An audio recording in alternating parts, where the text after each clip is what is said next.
Aquela casa no interior do Paraná sempre fora cenário de segredos. A família Mesquita era conhecida na região como tradicional e respeitável. Porém, por trás das janelas envidraçadas e da cerca viva bem aparada, escondia-se um passado sombrio que poucos ousavam comentar. Quando Jorge Mesquita faleceu, deixou para trás não apenas uma fortuna acumulada em décadas de trabalho no setor madeireiro, mas também uma viúva frágil e 3 filhos que mal se falavam. Era o velório mais silencioso que aquela cidade já vira.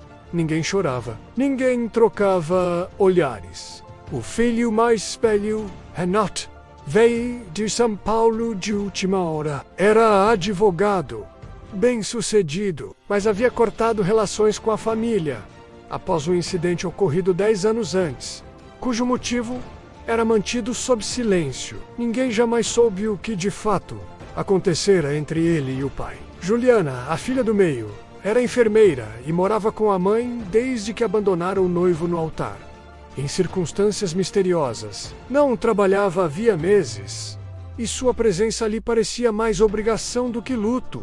Não falava com Renato há anos. Já o caçula Lucas era o mais enigmático. Tinha um olhar distante, quase sombrio. Sempre foi o mais quieto, o que evitava confusão. Mas naquela noite, após o enterro do pai, ele reuniu os irmãos e a mãe para um jantar que mudaria para sempre o rumo daquela família. A mesa estava posta com requinte, como nos tempos em que Jorge fazia questão de reunir todos para o almoço de domingo. Mas o que era para ser um momento de união acabou se tornando um campo de batalha. Lucas, com a voz baixa e os olhos fixos no prato, fez uma revelação.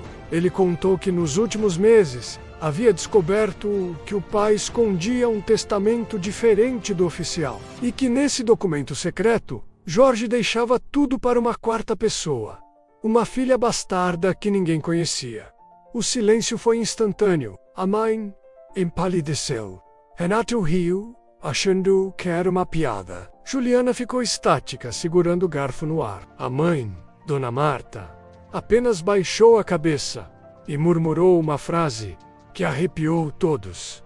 Eu sabia que esse dia chegaria. Foi como uma bomba. A imagem da família perfeita começava a ruir. Lucas revelou que havia encontrado cartas antigas escondidas em uma caixa no fundo do porão. Cartas trocadas entre Jorge e uma mulher chamada Selma, com quem ele tivera um caso durante os anos em que alegava trabalhar fora. Dizes cartas, sério ou não, Erika teria hoje cerca de 25 anos. Segundo as correspondências, Jorge a visitava regularmente em outra cidade e enviava dinheiro todo mês. O testamento, datado de 4 anos atrás, deixava para ela todos os bens da família, inclusive a casa onde todos estavam reunidos. Renato levantou da mesa furioso. Acusou Lucas de forjar tudo para tomar posse da herança. Juliana apenas observava, em choque. Dona Marta, então, com lágrimas nos olhos, confirmou. Jorge a traíra por anos. Ela descobrira tudo, mas preferiu manter a aparência da família. A discussão se estendeu madrugada adentro. No dia seguinte, Lucas mostrou os documentos, comprovadamente autênticos, e propôs que todos procurassem Erika. Ele queria resolver aquilo de forma pacífica, mas Renato e Juliana se recusaram. Decidiram contestar o testamento. Contrataram advogados, investigaram a autenticidade das assinaturas e chegaram ao cúmulo de acusar o pai de insanidade para anular o Novo Testamento. Mas o juiz, após ouvir todas as partes, validou o documento. Erika era legalmente a única herdeira de Jorge Mesquita. Foi um escândalo. A notícia se espalhou rapidamente. Os vizinhos cochichavam pelos cantos. Os antigos amigos da família sumiram. Então, Erika apareceu. Uma jovem simples do fala mansa, que jamais imaginou receber tamanha herança, e muito menos o ódio de meia família. Erika tentou se aproximar dos irmãos. Queria dividir, conversar, entender aquele universo novo que lhe caíra no colo. Mas Renato e Juliana a rejeitaram imediatamente. Disseram que ela era uma intrusa, uma farsante. Apenas Lucas demonstrou empatia e abriu as portas para ela. Nos meses que seguiram, Érica se mudou para a casa da família Mesquita. Dona Marta, mesmo magoada, decidiu deixá-la ficar. Queria entender a mulher que seu marido tanto amara em segredo, e aos poucos, uma relação delicada começou a surgir entre as duas. Juliana mudou-se para outra cidade e cortou o contato com todos. Renato, por outro lado, começou a sofrer perdas financeiras no escritório e passou a beber. Tentou reverter o testamento mais uma vez, sem sucesso. Então desapareceu por meses. Nesse meio tempo, Lucas e Érica se tornaram grandes amigos. Começaram a reconstruir a casa, reformar os cômodos, doar os pertences antigos. Lucas dizia que aquilo tudo era como um renascimento. Mas um detalhe ainda incomodava. Ninguém sabia o que havia motivado o testamento. Certo dia, ao vasculhar mais documentos no escritório antigo do pai, Lucas encontrou uma carta inacabada, datada de 2 dias antes da morte de Jorge. Nela, ele confessava que havia cometido um erro imperdoável no passado e queria reparar. A carta dizia que Jorge expulsara Renato de casa por um erro que, na verdade, fora dele mesmo. Ele acusara o filho de roubo, quando, na verdade, ele próprio desviava dinheiro da empresa e não queria que a verdade viesse à tona. O afastamento foi uma forma de autoproteção. Essa revelação chocou Lucas. Era como se o pai tivesse vivido uma vida inteira baseada em mentiras e arrependimentos. Ele então decidiu contar tudo a Renato, na esperança de curar as feridas do passado. Mas localizá-lo foi mais difícil do que imaginava. Renato estava morando em um pequeno apartamento, endividado, abandonado pela esposa e distante da filha. Quando recebeu a visita do irmão, não quis ouvir, mas Lucas insistiu.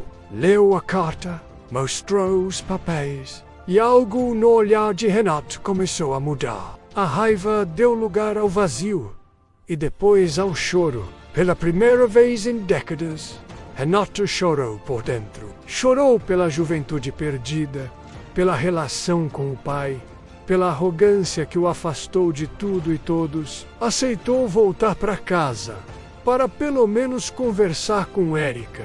O reencontro foi tenso, mas honesto. Érica o recebeu sem mágoas.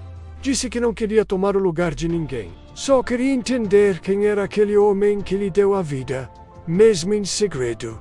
Renato pediu desculpas. Pela primeira vez, sua voz soava verdadeira. Aos poucos, os 3 irmãos começaram a conviver. Reformaram a casa. Criaram um pequeno negócio juntos. Uma pousada no local onde antes funcionava o escritório de Jorge. Dona Marta, já mais velha, observava tudo com certa paz no olhar. Juliana, no entanto, jamais retornou. Não respondeu cartas, mensagens, nem telefonemas.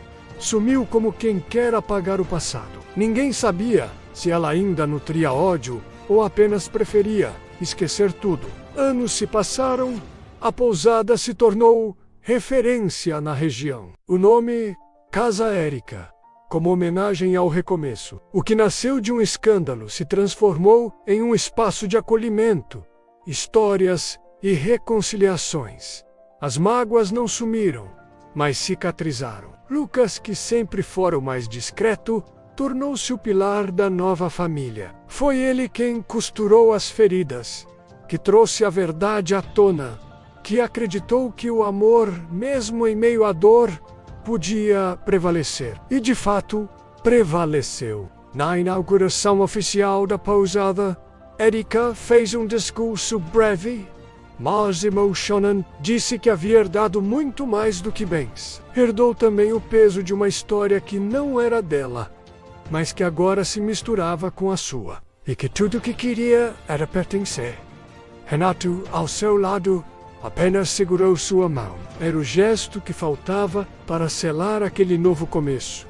A plateia aplaudiu. E pela primeira vez em muito tempo, A casa da família Mesquita voltou a ecoar sorrisos. A história daquela família passou a ser contada por hóspedes, amigos, moradores da cidade. Ganhou versões diferentes, tons de drama e redenção. Mas uma coisa era certa.